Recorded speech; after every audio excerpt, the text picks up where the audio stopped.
अभी तक तो हम लोग सवाल लगा रहे थे। अब ये जो हिस्सा है स्टैटिस्टिक्स का, ये उतना ज़्यादा कैलकुलेशन वाला नहीं है। जो कैलकुलेशन वाला पार्ट था वो ज़्यादातर हम लोगों ने कवर कर लिया है। अब ये जो 3-4 टॉपिक्स बच रहे हैं, grading, scaling, normal probability curve, और एक और है वो ग्राफिकल रिप्रेजेंटेशन ऑफ डेटा। ठीक है, आंकड़ों का रेखाचित्री निरूपण। तो ये सब उतना कैलकुलेटिव नहीं है। कैलकुलेशन वाला जितना हिस्सा था वो तुम लोगों ने और हमने मिल करके पार कर लिया है। अब उसमें जितना ज़्यादा प्रैक्टिस करोगे उतना ज़्यादा तुम लोग क्लियरिटी मिलेगी तुम्हें। ठीक है, अब हम लोग आज थियरी वाला हिस्सा है उस पर आते हैं कि ग्रेडिंग क्या है। तो तुम लोग कुछ अगर जानते हो तो बताओ, नहीं जानते हो तो फिर हम बताएं व्हाट इज ग्रेडिंग।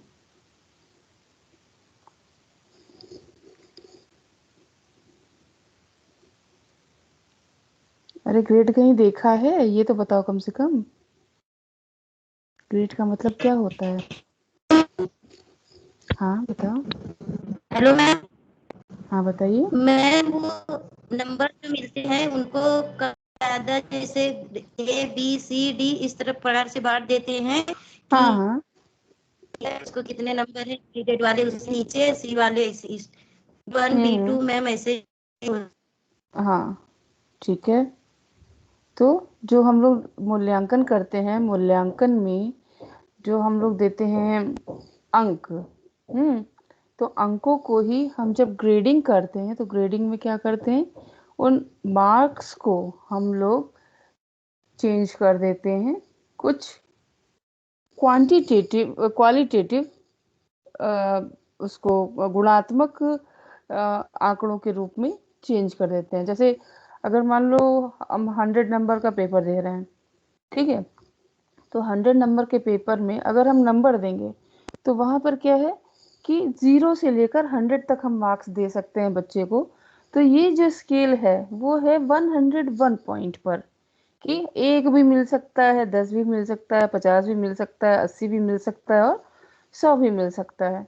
तो एक बात तो ये हो गई कि अगर हम 100 अंक दे रहे हैं या 50 अंक दे रहे हैं तो हम बच्चों का जो मूल्यांकन है उसको हम 51 पॉइंट पर या 100 पॉइंट पर कर रहे हैं। जबकि अगर देखा जाए तो जो एक पर्टिकुलर बच्चे की क्षमता है उसको हम इतना ज़्यादा प्रिसाइसली मेज़र नहीं कर सकते हैं। ठीक है, ये मूल्यांकन प्रणाली चली आ रही है, लंबे समय से चली आ रही है, लेकिन आप ये सोचिए कि क्या वास्तव में कोई भी एक टेस्ट इतना योग्य हो सकता है कि वो किसी बच्चे की योग्यता को 101 बिंदुओं पर माप दे? वो एक थोड़ा कठिन कार्य है, इतना आसान नहीं है। तो यही जो कठिनाई है इसको सरल करने के लिए जो मापन है उसको 101 पॉइंट्स में न डिवाइड करके बल्कि 5 या 7 बिंदुओं में बांटा गया, जहाँ पर कि आपको एक मोटी मोटी कैटेगरी मिल जाती है। अभी हम दिखाएंगे तुम लोग को आगे कि वो किस तरह से कैटेगरी मिल रही है। तो ग्रेड्स में A B C D E जो है उसका कुछ मतलब होता है और उसका एक्सप्लेनेशन उसके साथ लिखा होता है। अगर तुम 5 बिंदुओं पर बांट रहे हो तो वहां पे क्या है, 5 कैटेगरीज रहेगी, जिसमें बीच में रहेगा औसत, औसत से नीचे है तो औसत से कम और सबसे कम, और औसत से ऊपर सबसे उत्तम। ये 5 कैटेगरीज मिल गई। अगर 7 कैटेगरी में कर रहे हो तुम लोग तो बीच में औसत आएगा, फिर उसके बाद औसत से कम, फिर जो है एक कैटेगरी हो जाएगी जहां पर कि जो सबसे निम्न है और जो औसत से कम है उसके बीच में हम बच्चों को प्लेस कर सकते हैं। और इसी तरीके से जो औसत के ऊपर वाली कंडीशंस है वहां पर क्या होगा, वहां पर भी हम 3 और स्केल्स लेंगे, जिसमें औसत 50% है मान लो, तो 70% वालों को, 80% वालों को, 90% वालों को, 100% वालों को हम वहां पर कैटेगराइज कर सकते हैं। मान लीजिए हमने 50 से लेके 65 तक रख दिया कि जो औसत से थोड़ा ऊपर है, फिर 65 से लेके 80 तक रख दिया जो उससे भी और अच्छी कैटेगरी में है, और उसके बाद जो लास्ट का बच रहा है उसमें हमने सबसे उत्तम बच्चों को रख दिया। तो इस प्रकार से हमें डिफरेंट कैटेगरीज मिल जाएंगी। तो अब बात यही आती है, एक तो हो गई बात कि हम 101 पॉइंट्स पर बच्चों को उतने अच्छे से इवेलुएट नहीं कर सकते हैं, इसीलिए हम लोगों ने क्या किया कि उन बिंदुओं को कुछ और थोड़ा सा मॉडिफाई कर दिया, उनको और सरल बना दिया, और सरल बना करके क्या किया, उनको कुछ हमने संकेत दे दिए, A B C D E, या फिर जैसे तुम लोग बता रहे हो B1 B2 C1 C2 G1 G2, इस तरीके से उसको हमने ग्रेड्स दे दिए, और उन ग्रेड्स की साथ साथ एक्सप्लेनेशन भी लिखी होती है। अगर एक्सप्लेनेशन नहीं लिखी होगी तो आप उस चीज का मतलब नहीं समझ पाएंगे कि ये ए का मतलब क्या है। अब हम लोगों के साथ क्या होता है कि हम लोगों को मार्क्स देख करके एक अंदाजा लगाने की ऐसी आदत हो चुकी है कि अगर हम ग्रेड देखते हैं तो उस ग्रेड को हम तुरंत से समझ नहीं पाते हैं। जो पढ़े लिखे लोग हैं वो तो समझ भी लें, लेकिन अगर आप कोई एक ऐसा पर्सन है जो उतना ज़्यादा पढ़ा लिखा नहीं है, अगर आप उसको बताएंगे कि ग्रेड हमको ए मिला, हमको बी मिला, तो उसके लिए ये जो चीज़ है वो ए और बी को नहीं समझ पाता है। तो यही बात आती है ग्रेडिंग में, कि ग्रेडिंग में हम क्या करते हैं, जो हम 101 अंक प्रणाली पर या 51 अंक प्रणाली पर जो एक कठिन कार्य है हमारे लिए, उसको हम अपेक्षाकृत आसान कर देते हैं। कुछ गुणात्मक श्रेणियों में, कुछ गुणात्मक क्वालिटेटिव ग्रुप्स में हम नंबर को बांट देते हैं। अब इसमें अगर मान लो 100 मार्क्स का है, या परसेंटेज मान लो 100 हमने ली, तो 20% तक हमने रख दिया कमजोर को, जो बच्चे 20% नंबर पा रहे हैं। फिर 40% तक हमने रख दिया जो उससे और अच्छे हैं, औसत से थोड़ा कम है। फिर 40 से लेके 60 तक रख दिया जो एवरेज है। फिर 60 से 80 जो एवरेज से अच्छे हैं, और 80 से अबव जो सबसे अच्छे स्टूडेंट्स हैं। तो ये जो चीज़ें हैं ये हम ग्रेड के अंदर रखते हैं। अब इसके बाद बात आती है कि इसकी ज़रूरत क्यों पड़ी ग्रेड की। जो हमारी मूल्यांकन की प्रणाली चल रही थी उसमें हमें सुधार करने की आवश्यकता क्यों पड़ी। तो सुधार करने की बात यह है कि जो बच्चे बहुत अच्छे होते हैं पढ़ने में, जो बहुत बुरे होते हैं, उनके साथ तो ये प्रॉब्लम होती है कि कभी एक नंबर हो गया कम, कभी 2 नंबर कम हो गया तो वो फेल हो गए। एक तो बात ये आई कि फेल हो गए तो उन्हें लगा कि अब तो दुनिया ही खत्म। तुम लोग देखते भी होगे कि जब रिजल्ट्स वगैरह आते हैं तो बहुत सारे बच्चे ऐसे होते हैं जो कि एक सुसाइडल टेंडेंसी की तरफ बढ़ जाते हैं। अब उसके पीछे रीज़न क्या होता है, कभी ये रीज़न होता है कि कुछ नंबर से फेल हो गए, या कभी ये भी रीज़न होता है कि हमें 100% चाहिए था, हमारा 99.4% आ गया। तो जहाँ पर ये पॉइंट पॉइंट के परसेंटेजेस को लेकर के बच्चों के बीच में एकदम से गला काट कंपटीशन होता है, उस चीज़ को अवॉइड करने के लिए ग्रेडिंग को इंट्रोड्यूस किया गया। अब इसमें बात क्या आती है कि अगर मान लीजिए कोई आपका स्टूडेंट है जो 90% से अबव है, तो अब 90% से अबव होने पे वो 90 पे हो, 94% पे हो, 98% पे हो, या फिर वो 99.9% पर हो, इन सभी ही कंडीशंस में वो जो ग्रेड अक्वायर करेगा वो उसके जो इक्विवेलेंट स्टूडेंट्स होंगे जिनको 90% मिला होगा वो उसी के बराबर होगा। अगर उन्हें ए मिल रहा है तो उसको भी ए मिलेगा। और कभी कभी क्या होता है, परिस्थितियां ऐसी भी हो जाती हैं कि आपने बहुत पढ़ाई की हो मगर एग्जाम के समय में आप उतना अच्छा परफॉर्म नहीं कर पाते हैं, तो ऐसे में ग्रेडिंग जो होती है वो मदद करती है। वो मदद कैसे करती है कि हो सकता है भाई 2-4 क्वेश्चन आपके छूट जाएं, गलत हो जाएं, नहीं तबीयत सही है, लेकिन उस स्थिति में भी अगर आपने पढ़ाई की है तो आपका परसेंटेज कभी भी जो ग्रेड है वो ए से बी तक ही जाएगा, बी से ज़्यादा कम होने का उसमें चांस नहीं है।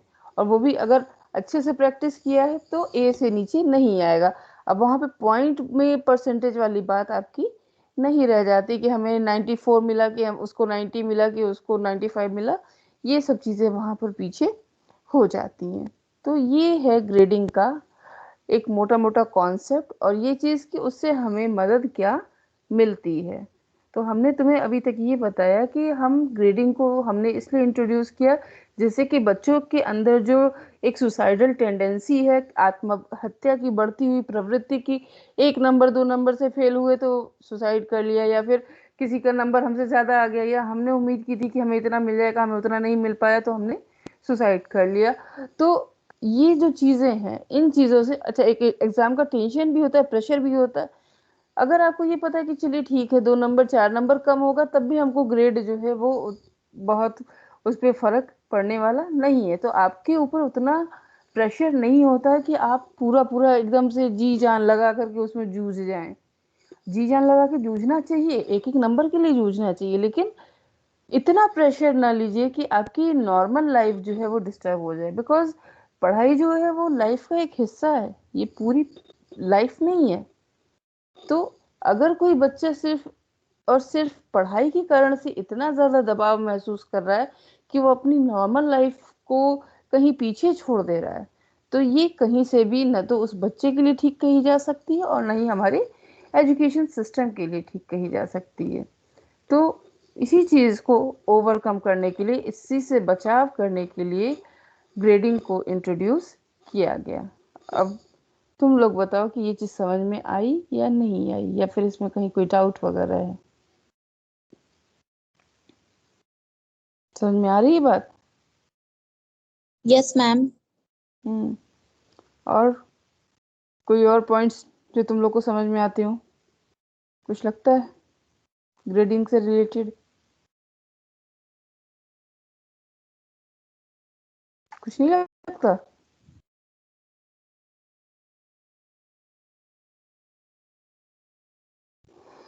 हम्म तो ये देखिए, ये है ग्रेडिंग की थियरी।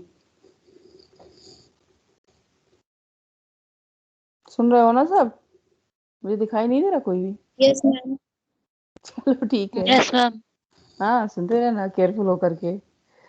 तो जो हमने तुम्हें बताया कि सुसाइडल टेंडेंसी और टेंशन को कम करने के लिए सितंबर 2009 में सीबीएसई ने ये भी कहा कि जो 10th की परीक्षा है वो वैकल्पिक होगी, और 9-10 से ही उन्होंने ग्रेडिंग प्रणाली को अपनाया। और अब तो आपके इंटरमीडिएट का जो बोर्ड है, यूपी बोर्ड, उसमें भी ग्रेड्स दिए जा रहे हैं। तो ये जो ग्रेड प्रणाली थी उसकी एक और ख़ास बात थी कि इसमें बच्चों को फेल नहीं किया जाएगा, पास या फेल का रिजल्ट नहीं दिया जाएगा। जो बच्चा ठीक है, एवरेज है, उसको प्रमोट कर देंगे, और जो नहीं है उसको क्या करेंगे, उसको फिर से सुधार करने का अवसर दिया जाएगा। तो उन्होंने जो दिया, उन्होंने 9 पॉइंट्स पर दिया कि 9 पॉइंट्स में हम ग्रेड्स देंगे। तो ग्रेड्स हमने तुम्हें बताया कि वो गुणात्मक उसका वो होता है, श्रेणी बनी हुई होती है। तब इसमें देखिए इन्होंने जो मार्क्स थे उसके आधार पर श्रेणियां बनाई। अब 0 से 20 तक अगर नंबर मिल रहे हैं तो ये है E2 ग्रेड में, और इसका जो पॉइंट है वो नहीं मिलेगा, ये अनसेटिस्फैक्ट्री रहेगा। मतलब अगर 100 में से 20 नंबर पा रहा है बच्चा तो वो संतोषप्रद नहीं है। ठीक है, फिर 21 से अगर 30 तक पा रहा है तो वो E1 कैटेगरी में आएगा, और इसके भी कोई पॉइंट्स नहीं है, और ये क्या दिखाता है कि सुधार की आवश्यकता मैम है। हाँ, मैम मेरे पास आवाज आ रही है बट कुछ मेरे लैपटॉप में कुछ शो नहीं कर रहा है। तुम्हारे नहीं, बाकी लोगों में? मैम मैंने अपना चेक किया इसलिए मैंने बीच में कुछ बोला भी नहीं, बट मैम आवाज आपकी आ रही है बट स्क्रीन में कुछ। नहीं नहीं, एक मिनट रुको। बाकी के बच्चों का क्या है, आ रहा है कि नहीं आ रहा है, शेयर हो रहा है screen? Yes ma'am. Yes ma'am. Yes ma'am. बेटा मैम हो सकता शायद है मेरी खराब है। नहीं, नेटवर्क में कोई दिक्कत होगी, नेटवर्क की वजह से ये सब दिक्कतें आती हैं। ठीक है, अच्छा अभी ठीक हमने मैम। पिछला वाला भी वो आपको सेंड नहीं किया है जो क्लास लिया था, उसको भी कर देंगे और इसको भी कर देंगे। ठीक है, अभी सुन ओके लो मैम। फिर उसके बाद उसमें से देख लेना, तो ओके मैम। समझ में आ जाएगा। ठीक जी है, जी। तो ये दोनों ही हम कर देंगे। तो फिलहाल ये समझो कि हम नंबर बताते जा रहे हैं, साथ साथ कैटेगरी भी बताते जा रहे हैं, तो उसको तुम लोग थोड़ा ध्यान से सुनोगे तो वो तुम्हें खुद ही समझ में आ जाएगा। ठीक है, तो अब 0 से 20 पे E2 कैटेगरी है जो कि अनसेटिस्फैक्ट्री है। फिर अगर 21 से 30 तक मार्क्स है तो ये E1 कैटेगरी है जहाँ पर कि बच्चे को इम्प्रूव करने की ज़रूरत है। देन अगर मार्क्स 31 से 40 तक है तो ये D कैटेगरी में आता है। It means below average, average से नीचे। 40 तक तो मार्क्स जो होते हैं वो एवरेज से नीचे ही आते हैं। फिर उसके बाद अगर 41 से 50 तक नंबर हैं तो ये क्या है, ये ग्रेड तुम्हारा हो जाएगा C2। और ये क्या होता है, इसके पॉइंट्स मिलते हैं 5। अब ये औसत है, अगर कोई चीज 50% है तो वो तो वैसे भी औसत हो जाती है। फिर उसके बाद 51 से 60, 60 पे फर्स्ट क्लास हमारा होता है। तो अब यहाँ पर ये क्या हो गया, औसत से ऊपर, और इसका ग्रेड है C1। फिर 61 से 70 तक है, तो ये तो अच्छा ही कहा जाएगा नंबर। तो इसका जो ग्रेड है वो है B2, और इसके पॉइंट्स मिलते हैं 7। और इसका जो अर्थ है, मीनिंग है, वो है गुड। तुम वैसे भी जानते हो 60% से ऊपर अगर कोई चीज आती है तो गुड ही उसको कहा जाएगा। फिर 70 टू 80, 71 टू 80, ये क्या हो जाएगा B1। यहाँ पर जो पॉइंट्स मिलेंगे वो हैं 8, और इसका एक्सप्लेनेशन क्या है, वेरी गुड। फिर 81 से 90, A2 ग्रेड है इसकी, जहाँ पर कि ग्रेड बिंदु है 9, और ये एक्सीलेंट में आता है। और सबसे ऊपर जो होता है वो 91 से 100, ये है ग्रेड बिंदु A1।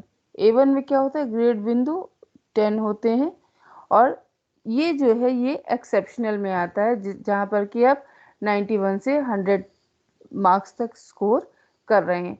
अब इसमें देखो ये जो कैटेगरीज हैं, 0 से 20 हो, 31 से 40 हो, 61 से 70 हो। अब यहाँ पर जो बच्चा 61 पा रहा है और जो 70 पा रहा है वो एक ही कैटेगरी में आ जाएंगे। इसी तरह से यहाँ जो 91 पा रहा है और जो 100 पा रहा है वो भी एक ही कैटेगरी में आ जाएंगे, है ना। तो अब 92, 93, 94, एक तरह से थोड़ा सा इसका ड्रॉबैक ये भी होता है कि मान लीजिए बच्चों में मोटिवेशन ही नहीं होगा आगे बढ़ने का, कि हम किसी से आगे हैं या किसी से पीछे हैं, तो वो उतनी मेहनत शायद नहीं करेंगे। लेकिन ये कुछ ही बच्चों के साथ होता है जो कि बहुत अच्छे होते हैं पढ़ने में, और उनके साथ भी क्या होता है कि 1-2 नंबर की वजह से जो उनका पूरा का पूरा पर्सनालिटी है या उनकी लाइफ है वो खतरे में आ जाती है। तो यहाँ पर हमें ग्रेडिंग की मदद से जो प्रेशर बच्चों पर पड़ता है एग्जाम्स में अपीयर होने का और एग्जाम्स को अच्छे तरीके से करने का, उसको हम कम करने का कार्य करते हैं। तो हम फिर से रिपीट कर दे रहे हैं, जो ये 9 पॉइंट स्केल दिया गया है इसमें सबसे पहला है 0 से 20 E2 अनसेटिस्फैक्ट्री, 21 से 30 E1 नीड्स इम्प्रूवमेंट, 31 से 40 D जहाँ पर कि अंक मिलेंगे 4 और ये औसत से नीचे। फिर 41 से 50 ये एवरेज हो जाएगा, 51 से 60 औसत से ऊपर, 61 से 70 गुड, 71 से 80 वेरी गुड, 81 से 90 एक्सीलेंट, और 91 से 100 एक्सेप्शनल। और इनका ग्रेड जो है वो A1, A2, B1, B2, C1, C2, D, E1 और E2 ये इस तरीके से दिया गया है। अब इसमें यहाँ पे जो ग्रेड पॉइंट दिए गए हैं, जब ओवरऑल रिजल्ट निकाला जाता है, जो तुम लोग पढ़ते हो क्यूमुलेटिव ग्रेड पॉइंट एवरेज, तो वो क्या किया जाता है, अब जिस सब्जेक्ट में जो वाला ग्रेड है उसी के नंबर रख दिए जाते हैं और उन सबको जोड़ करके उसका एवरेज निकाल दिया जाता है। तो वो हो जाता है क्यूमुलेटिव ग्रेड पॉइंट एवरेज, जिससे कि हमें एक टोटल आइडिया मिलता है कि 9 है या 8 है, जितना भी ग्रेड एवरेज है उसका, उसके बारे में हमें पता चल जाता है। चलिए फिर यही है कि अब इसमें से जो डी ग्रेड तक के हैं उनको क्वालिफाइंग माना जाता है, डी तक। और जो E1 और E2 वाले हैं उनको ये कहा जाता है कि अभी तो नहीं, लेकिन आप प्रयास करिए, और 5 प्रयास उनको दिए जाते हैं जिसमें कि वो अपना प्रदर्शन सुधार सकते हैं। और आवश्यकता होने पर ग्रेड को अंकों में भी परिवर्तित किया जा सकता है। अब वो हमने तुम्हें बता दिया कि कैसे होता है, ग्रेड दिया हुआ है उसके सापेक्ष अंक दिया हुआ है, तो ग्रेड को हम अंक में भी परिवर्तित कर सकते हैं। तो अब यहाँ पर ये जो हमारा 101 पॉइंट का इवेल्युएशन था वो केवल 9 पॉइंट्स में ही चेंज हो गया। उसी में हमें पता चल जाता है कि बच्चे की किस तरीके की क्षमता है। तो ये है ग्रेडिंग का कॉन्सेप्ट। और इसके बाद फिर इससे जुड़ी और भी चीज़ें हैं कि जो भी बच्चे हैं उन्हें ये प्रयास करना चाहिए, जो स्टूडेंट्स पढ़ने आ रहे हैं उन्हें अपने अपेक्षित लक्ष्यों जो वो चाह रहे हैं करना, ठीक है, उसको करने का प्रयास उन्हें अवश्य जो है इस तरीके से करना चाहिए कि उनके अपने व्यक्तित्व पर कम से कम प्रभाव पड़े। और जो ये मूल्यांकन की 101 अंक वाली प्रणाली है, वो अपेक्षाकृत ज्यादा प्रेशर हमारे ऊपर एक्सर्ट करती है। ऐसा फील भी होता है कि अगर थोड़ा सा हम नहीं कर पाए तो नंबर जो है वो काफी कम हो जाते हैं। कभी कारण अलग अलग हो सकते हैं, लेकिन अगर हम मान लीजिए अपनी अपेक्षा के अनुरूप प्रदर्शन नहीं कर पा रहे हैं तो हमारे ऊपर उसका प्रभाव पड़ता है। तो इसीलिए ये कहा गया कि अंकों के स्थान पर ग्रेड देने चाहिए। और ग्रेडिंग से होता क्या है कि विद्यार्थी कंपटीशन में उतना इन्वॉल्व नहीं होता, बल्कि वो एक दूसरे के सहयोग से सीखने का प्रयास ज्यादा करते हैं। अब इसमें यही चीज है जो हमने तुम्हें वहां पे दिखाई, वही रिपीट हो रहा है ABCD।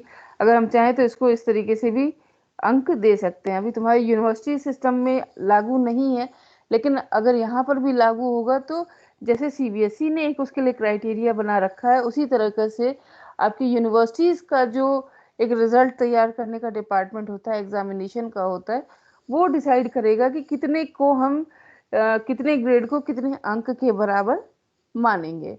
अच्छा, एक और चीज है कि हम लोग के यहाँ पहले हम अंक देते हैं, फिर उसको ग्रेड में परिवर्तित करते हैं। जबकि होना क्या चाहिए कि हमने आंसर देखा, हमको सीधे ये लगना चाहिए कि ये A ग्रेड के लायक है, B के लायक है, C के लायक है या E के लायक है ना।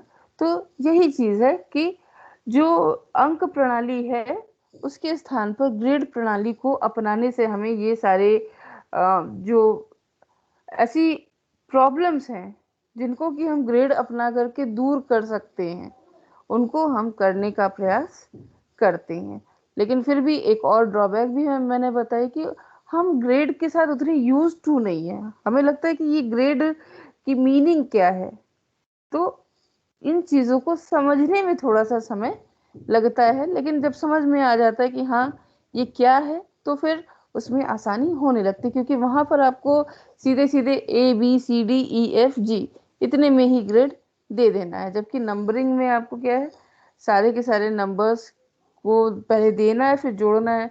अच्छा, ये भी है, अलग अलग नंबर्स जो होते हैं सब्जेक्ट के, वहां पर भी तो अलग अलग उनकी एक जो टोटल है वो हमें अलग तरीके से मिलती है। अगर संस्कृत का अंक है, उसको हम गणित के साथ जोड़ करके जो टोटल निकालते हैं, तो तुम खुद ही सोचो कि एक सब्जेक्ट का टोटल और दूसरे सब्जेक्ट का टोटल, जबकि उन दोनों का जो नेचर है वो बिल्कुल अलग है।